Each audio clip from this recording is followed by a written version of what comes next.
Olha, o papo sobre o uso de canabinoides para a saúde mental tá por toda a parte, né? Mas assim, no meio de tanta conversa, tanto barulho, o que a ciência de verdade tem a dizer sobre isso?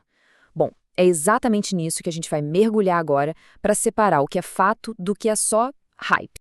A grande questão que a gente quer responder é essa: será que existe mesmo uma base científica forte para o uso dos canabinoides, principalmente o canabidiol, o famoso CBD, na psiquiatria?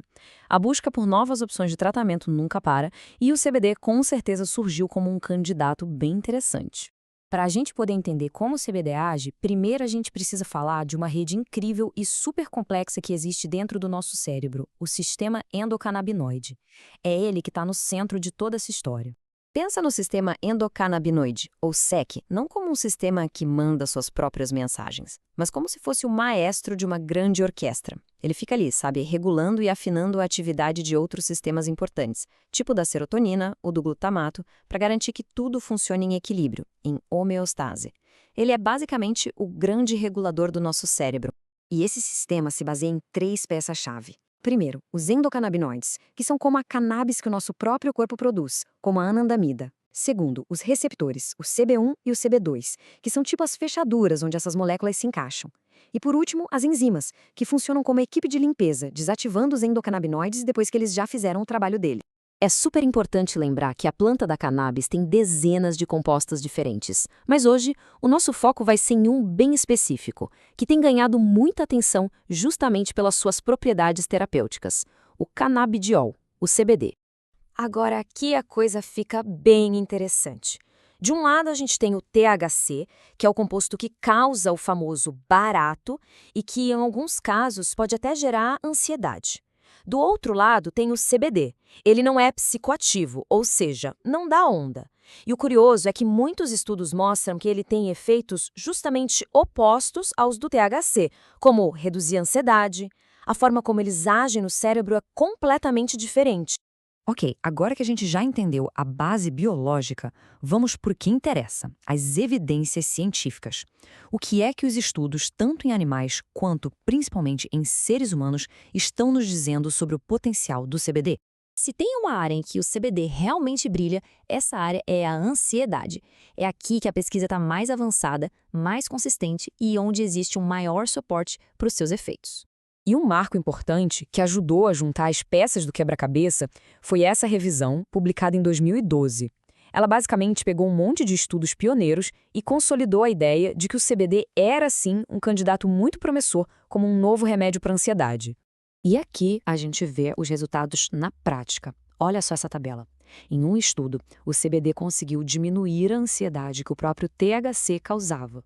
Em testes clássicos, como o de falar em público, que para muita gente é um pesadelo, doses de 300 e 600 miligramas reduziram o nervosismo de forma bem clara. E não é só percepção não, hein? Até exames de imagem do cérebro mostraram uma mudança na atividade de áreas ligadas à ansiedade. E isso aconteceu tanto com voluntários saudáveis quanto com pacientes que já tinham diagnóstico de fobia social. Então, o resumo da ópera está aqui. A conclusão daquela revisão de 2012 foi bem direta e forte.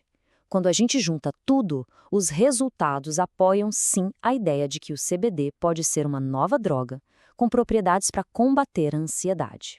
Mas como é que ele faz isso? Curiosamente, parece que a mágica não acontece tanto pelo sistema endocannabinoide, mas sim porque o CBD interage diretamente com os receptores de serotonina, os 5-HT1A. Isso é super interessante, porque conecta o CBD a um mecanismo que a gente já conhece bem no tratamento da ansiedade e da depressão. Certo, vamos mudar de assunto um pouco? E para depressão e transtorno bipolar? Bom, aqui a história já é um pouco diferente. O cenário é promissor, sim, mas as evidências ainda são bem iniciais. No caso da depressão, o que a gente tem são muitos estudos em animais com resultados animadores, mas que ainda não foram confirmados em grandes estudos com pessoas. Já para a depressão bipolar, um estudo piloto bem importante teve que ser interrompido por causa da pandemia. O resultado principal não foi atingido, mas uma análise mais a fundo sugeriu que uma dose de 300 miligramas por dia poderia ter algum benefício. Resumindo, precisa de muito mais pesquisa. Outra área que gera bastante interesse é o transtorno de estresse pós-traumático, o TEPT. E aqui a ligação é direta com o papel que o sistema endocannabinoide tem na regulação da nossa memória e do medo. A teoria aqui é bem legal.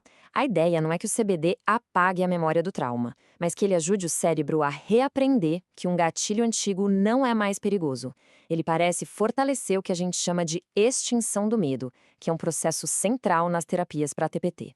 Ok, a gente viu que a evidência é bem promissora, principalmente para a ansiedade. Mas e na prática? Que doses foram usadas nesses estudos? E a pergunta de US$ 1 milhão: o CBD é seguro? Bom, olhando os estudos com humanos, a gente começa a ver doses eficazes na casa dos 300 miligramas, como naquele teste de falar em público. E também vemos doses mais altas de 600 miligramas sendo usadas com sucesso em pacientes com fobia social. Isso mostra que não tem uma dose única, né? Varia bastante. E aqui tem um conceito que é fundamental e até meio estranho de pensar, a tal da curva em U invertido.